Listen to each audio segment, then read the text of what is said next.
Welcome to Think Big with Dan and Qasim. Join hosts Dan Melnick and Qasim Masood as they explore big ideas, limitless possibilities, and engage with visionaries, entrepreneurs, and thought leaders who dare to dream big, get inspired, motivated, and find practical tips for personal growth.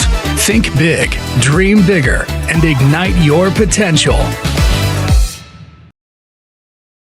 All right, welcome back, everybody. I guess today, Lance Patterson. Lance, it's great to have you on. I appreciate you hopping on with me. First of all, tell us where you're calling in from and also what you do for a living as the CEO of Juice Beauty. Yeah, so I'm calling from the beautiful town of Petaluma, which is in Sonoma County, about 45 minutes outside of San Francisco.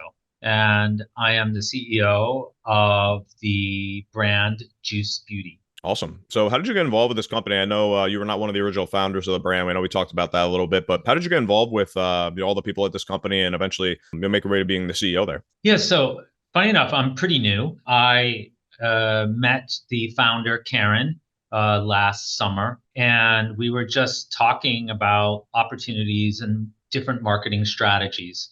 Because my background, I've been in beauty for 25 years. And I was the president of a skincare brand called Peter Thomas Roth for many years, which is an independently owned brand. And I worked with Peter, the founder. And then I moved into fragrance, and I was running a couple fragrance brands in Europe. So I lived in Europe, and they were owned by private equity. And then we sold to a big company called Puig, which actually just went public last week. And then I came back to the US, and I wanted to experience being in a vertically integrated beauty company that really lives and breathes sustainability. And that's how I ended up here at Juice Beauty. And through the conversations with Karen, she's like, listen, I love product. That's, Karen saying she loves product. She's such an innovator in what she does. And she asked if I would come to run the business side so she could do what she loves. And here we are. That's amazing. Yeah, I love that. And I guess when was this brand Juice Beauty actually founded first? Yeah, so it's we're in our 19th year. So next year is our 20th anniversary. And Juice Beauty is really we say the OG of clean. It was one of the very, very first clean brands.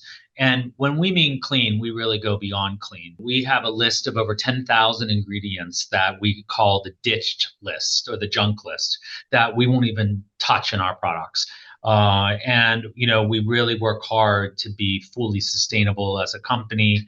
And our products have pretty much all in 100% organic ingredients. Yeah, that's amazing. And so when you talk about those kind of junk ingredients on your junk list, can you talk to anything about that? And maybe it's like something that's very typical in maybe your typical healthcare or skincare brands that people should try to avoid?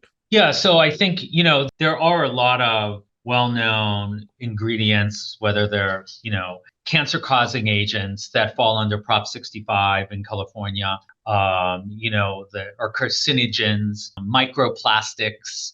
A microplastic is really incredible because it's microscopic. It's nothing you'll ever see, but it actually gets into the water system and it destroys the ocean.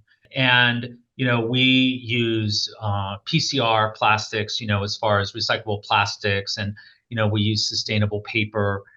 Everything we're doing and the list we have is really to stop the destruction of the planet for future generations. And Karen really was the first to pioneer that, and many brands followed. Now it's almost become table stakes to be, a clean, organic brand, natural, but there's no regulatory around those words other than organic. It's the only term that the US government or the FDA regulates.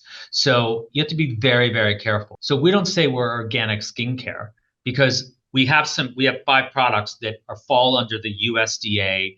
95% of the ingredients are fully organic, and we can say that. But we say we use organic ingredients. So all of our products are fully using organic ingredients. But, and that also means that you have to use at least 70% of the product has to be purely organic ingredients. Whereas so many brands are out there saying these things, we really and truly live by it and are obsessed by Yeah, no, it's so true. I mean, you think about even like in more like sustainable or like healthy foods that are like, trying to be without the allergens and things, whether it's skincare, whether it's food, there's a lot of labels that are not very well defined, it seems to me. And I think it can make it really confusing. I mean, I know even like I had a conversation on the podcast recently, somebody said like by regulation, if you're claiming that something is gluten free, it can still have up to whatever, like some like way too high part per milligram or whatever the thing was for somebody who actually has celiac. It's like it's not good enough. It's So yeah, not. it's always a really interesting conversation with people who are doing like fully sustainable brands like this. And the one thing I find obviously is the added challenge of finding manufacturers and partners to work with you on this process to scale, that they're going to do the right things too. So how have you all and what have you learned about how the company grappled with that along the way to make sure they're finding long-term partnerships that are able to do things the right way and stay true to your own virtues? We were talking earlier, you mentioned about COVID before we got on the call, and it was really difficult for this brand because the fact is that when the brand was created and founded, there weren't a lot of people out. And our name, Juice Beauty, people don't really put it together, but it's because nearly 70% of our every product has juice in it. So our base is juice and it's organic juices. So that's a proprietary combination that Right. Karen created. So finding that and harvesting it and creating it that's sustainable and getting a manufacturer to do it and follow that process, it's quite challenging. And when she started, there weren't a lot of places out there that could do it. So when COVID came, it was really bad because some of the vendors weren't big enough to survive. And the brand went through a very difficult period because it went out of stock on a ton of things. And it takes time to get it back. But what they've done over the last 4 years is find a group of vendors, most of which we had, but some we had to find new that can sustain our business and keep up with us, not only through our innovation cycles, but through our day-to-day stock. So we've been very fortunate, but I know it was very painful for the brand for quite a few years. I can imagine, yeah. And obviously during COVID, I wanted to ask too, what were kind of the main channels that you still kind of operate in between like your wholesale and your direct to consumer models? I'm sure it's clear that you do both. I can see from the website. So which one of those are kind of the biggest drivers of revenue for the company up to this point? Is it mostly retail? You're doing mostly D2C? And I assuming, if the wholesale side and the retail side was obviously some of the most affected during COVID. So can you kind of speak to any like pivots that you made during that time? Maybe moved a little bit more D2C during that time or yeah. Yeah, so that's another, very good question. So pre-COVID, the brand was always, as far as a major retail partner with Ulta. So, and we maintain our relationship. It's our number one partner. Super passionate about that business and working with them. They're great partners. Mm-hmm. Pre-COVID, it also had a business with Whole Foods because of the organic nature and the business. Interesting. Yeah. But that was something that they walked away from in COVID and pretty much changed the distribution to be very focused on retail, which would be like Ulta, so more prestige retail, and then D2C. So the business is pretty well split between D2C, direct to consumer / Amazon, which we manage directly, and our retail partner Ulta. And then we have Sephora in Canada. We also have a very good business in China, believe it or not, and because there's not a lot of brands out there yet that do what we do the way we do it, and the consumer really appreciates it. Yeah, no, it's amazing. And I guess when you think about your direct to consumer sales, obviously, you're able to get a lot more like feedback and direct customer interaction through those channels. So, has anything kind of surprised you along the way of, just taking a look at like, the customer demographics that maybe you're targeting versus like who the actual like recurring business is coming from on those channels? Can you tell me a little bit about that? I feel like you secretly sit here with a microphone and listen to some of the conversations because that's a very, very hot topic for us. I would say there was a disconnect between who our core customer was, and we were marketing to a very young Gen Y, Gen Z customer. And then you would come and visit the website or read about us, whatever, and you'd be like, wait, there's a disconnect here. So we've really been working hard at, refocusing on our core demographic, which is 34 to 65. Doesn't mean that, the younger millennial, the 30-year-old, the 31-year-old is also there. But, we're not really looking at the people in their early to mid 20s, they're not maybe with us yet, but that core demographic of 34 plus is absolutely where we're going. So that was one thing that was a big learning and surprise.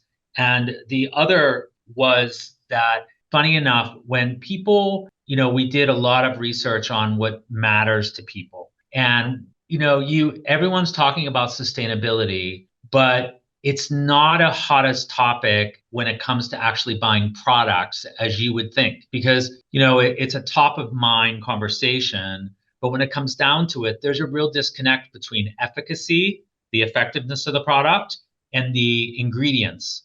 So people still think in some cases clean or natural equals not effective. And that was maybe the story years and years ago. But we actually spend a lot of time actually testing against like a key competitor that's not clean and our own product to make sure that our results are as good or better than those. And that takes a lot of extra work. But because we have this 70% or this organic juice base in all of our products, we don't put water in our products. So if you take an ingredient list from any brand, any is a strong word, from many, many brands out there, especially like the top 10, and you look at their ingredients, you're going to see one of the first three ingredients is water. Now compare that to ours. You're not going to find water on the ingredient list because we don't add water. Now we can't say waterless because possibly an ingredient in it is made and the process involves some sort of condensation that happens. So there could be water, but we are no added water. We are pure juice based. And why does that matter? It's organic juice is antioxidant free radical fighting. So no matter what you do with our product, you're getting this incredible dose of antioxidant rich juice on your skin. And then we put the actives on top, even more actives on top of that. Yeah, I probably told you way more than you needed to know, but no, it's the perfect amount. I'm glad I can feel your passion on that topic. And it definitely seems like it's something that's been a topic of conversation for you all. I can definitely tell that. So I appreciate for it. sure. And I guess it's always interesting talking about like, the Zillennial or whatever you want to call it, like Gen Z or young millennials, because especially like that's where I am. I'm one of the oldest Gen Zs. And thinking about, my experience going through COVID was like right at like the turn of life for like a lot of us where like we were supposed to be entering the workforce and being more independent and carving out a real like, consumer identity for ourselves as a generation. But COVID kind of put all that on hold. I mean, I think 75% of Gen Zs are still living at home. So I think Gen Z specifically is not really carved out their own kind of consumer identity yet. There's a lot of like, there's a lot of awareness out there about the interests of that generation because they're so big on social media. But I think as far as like a real consumer and like purchasing power as an identity is just not quite there yet. So I'm not surprised to hear that maybe, there's kind of a disconnect between like marketing that, would probably resonate with that group, but their actually willingness or like wanting to actually purchase is probably maybe not quite there. So yeah, that's always a really interesting conversation. And then also, how do you kind of go about grappling with that, side of consumer education where people do have that misconception and say, well, I know that this works, even though it might not be the best for me. I've always used it. I know that it works, so I don't want to try anything else. How do you go about doing that kind of consumer education through maybe your website or newsletters you do or anything like that? Yeah, there's a really big trend right now coming off of TikTok that 12-year-olds and 14-year-olds are out there buying these products with retinol and niacinamide, and your skin at that age, it's just not needed, and you're actually doing damage to your skin. I mean, my son's 11. I can't even imagine him thinking about skincare. He can't even comb his hair. So I think the way we do it is, and why people do appreciate us, is we're authentic. We're transparent. Our mission is all about transparency. We say all juice, no junk. And it's on the label. It's what it says. And our stories are what they are. We have clinicals and perception studies to support it. We really stick to that and we don't venture. We're not trying to keep up with the trend. We just want to create things and have you use things that are just really good for you. And most of our products are pregnancy safe for women. We have one product that's so powerful, even though it's 100% natural, we have a warning label on it. We say warning if you don't want incredibly fast and powerful results, be careful because Ah, this is so I like that. strong. We're proud of that. And I think it will naturally happen that a younger consumer comes to us, but some of that also takes better marketing. And we are working on a complete brand restage where, we're updating all of our assets and, making sure that, it's a super inclusive brand, that we're not just talking to one group of people, and that we're telling our stories super clear. We don't tell our story clearly enough and be proud enough of the fact that we don't add water, that we have this juice base. We actually have our own research center in Sonoma. It's a vineyard, and we grow the grapes for one of our product lines, the Segrantino grape, which is only made in three other places in all of the county, which is a massive wine area. And this is a patented Segrantino complex that we're putting into our products that takes that antioxidant juice and kind of puts it on steroids. So yeah, that I think being transparent and telling it like it is where we're going to succeed and how we're going to continue to attract new customers.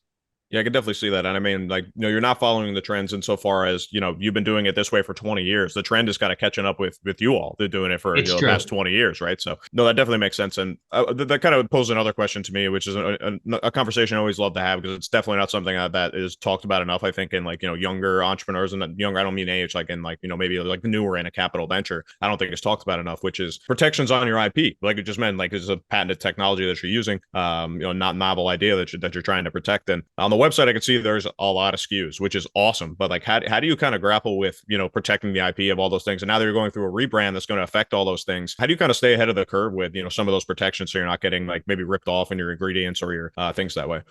Yes, that's a great question.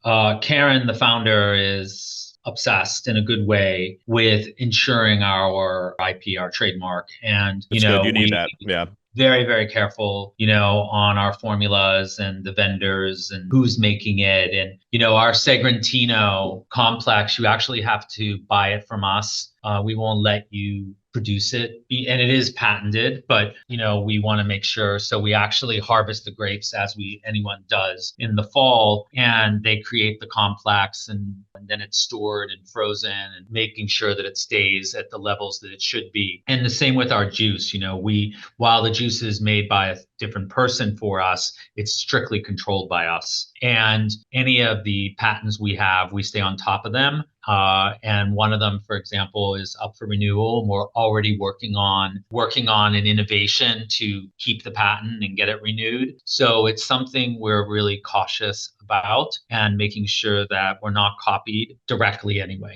Some things you just can't control, but we also don't divert our goods or sell them anyone that we don't know. So, and even in China where, you can get knocked off and stuff, we're very, very protective.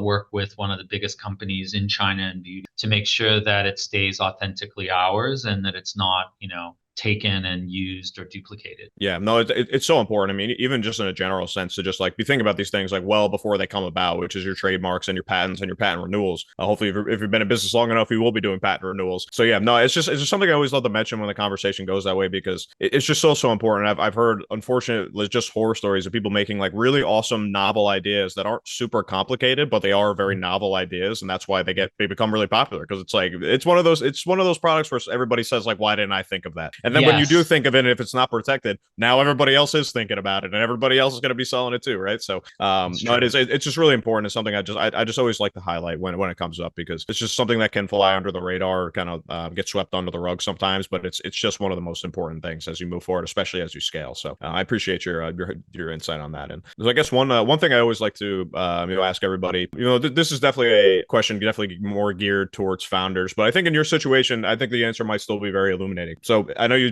said you joined the company recently. I suppose if you could go back to kind of your first days with the company and coming in from the outside of a 20-year-old brand, if you could give yourself any piece of advice, if you could go back to your first day with this company, what do you think that piece of advice would be? Gosh, I don't know. Sorry, you got me there. Yeah, let me reframe it like this. I suppose you're an entrepreneur in your own past. You've obviously dealt with founding brands and operating brands. So I suppose if you could give any piece of advice to maybe a new entrepreneur who has never, been in a capital venture before, that's maybe getting into like a kind of CPG type of product. What would be the biggest piece of advice you'd give to a new entrepreneur starting out in 2024? Well, I think transparency is super important. I think not only with the consumer, but the account you're dealing, if you're dealing with a wholesale business. And I think with your investor, whoever they may be, I think transparency is super important. So I'm very upfront. I don't sweep anything under the rug. I think that they can be there as great supports. And, the more aware they are of what's going on, the more they can help you because they have resources that we're just not going to have as a smaller company. So I would say transparency is important. And the other thing is speed. I just think that so many times in big companies with layers and layers, you can get bogged down in approvals. And for us here, and always the success is that when I've had success with my teams, it's because we moved fast and, we weren't afraid to fail. And if we failed, we were there together to pick each other up and recalibrate and go forward. So I would say transparency and speed and the final thing would be surrounding yourself with amazing people. That was the first focus I had here, was hiring people. I had one role, I hired the wrong salesperson and I paid dearly for that. And I didn't react fast at it. So, finding the right people, being fast but thorough, I think is the third thing that is super important. Yeah, no, I think that's all really great advice, and definitely nurturing those relationships, especially early on, and especially in light of all the other things that take up, the first 12 hours of your day as an entrepreneur, and to make sure you are taking that time to nurture those relationships, whether it's with your wholesale buyers, your distributors, and your investors, all of those, people, even though it's a give and take, like you might be, paying a little too much maybe to your distributor than you think you should. They still have, knowledge and resources out there that can provide more value back to you than just, the money they're making you as a direct, put money and get money out relationship, whether it's with investors, whether it's with distributors, buyers, or even e-commerce customers. So yeah, I think that's all really good advice. And for anybody listening, I think is, definitely something to keep in mind if you're starting out in a CPG brand, getting 2 feet in for the first time. So I appreciate that. And Lance, I just want to give you an opportunity as well with Juice Beauty now to just plug the website, any social media pages people should know about if anybody's interested in maybe potentially partnering with you in a business capacity or just wants to check out the website, maybe try the products. Let everybody know how to stay in touch with you guys. Yeah, so obviously juicebeauty.com, a great place to check out our products. It's a little bit overwhelming, if I have to admit, but we are working on that as far as the brand restage. And, follow us on TikTok, Juice Beauty, and Instagram. We love to engage and have conversations, and, feel free to post content if you try one of our products. We'd love to hear what you think. So, yeah. Awesome. Well, thank you, Lance. I just want to say thank you again for coming on. I really appreciate your insights and your expertise. And I just want to wish you the best of luck, continued success in your new role with this company. And look forward to staying in touch. Thank you so much, Matt. I wish you the best. Thanks for giving me the opportunity to talk with you. Yes, sir. Thank you. Thanks, everybody. Okay. Talk to you later.